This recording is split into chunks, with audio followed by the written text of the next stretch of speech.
And what young people in Burundi are fighting for is the right to elect their leaders through just elections.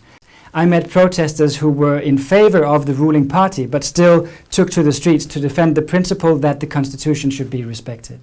How important is social media right now in Burundi? Social media has played an important role in organizing the protests and also in documenting what is going on, both magnitude of the protests and the repression that protesters are meeting at the hands of especially the police force. Protesters have been using Facebook, Twitter and WhatsApp to coordinate their protests and to spread information about what is going on. Protesters I spoke to in Bujumbura evoked the Arab Spring as one role model to try to live up to, and also the more recent revolt or uprising in Burkina Faso.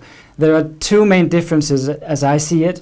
One is the aggressiveness of the security forces in Burundi. The other is that the president seems to be much more determined on staying in power in Burundi.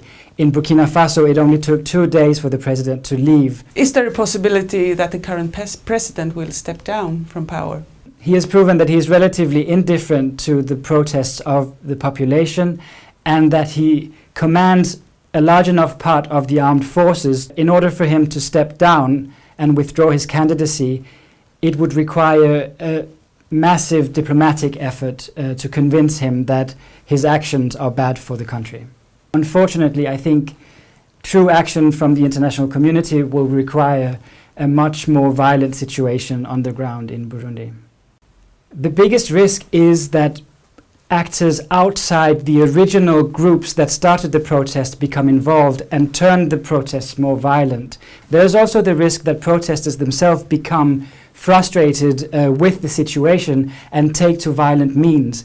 But the message that I heard from everyone I spoke to in Bujumbura was that our strongest weapon is peaceful demonstrations.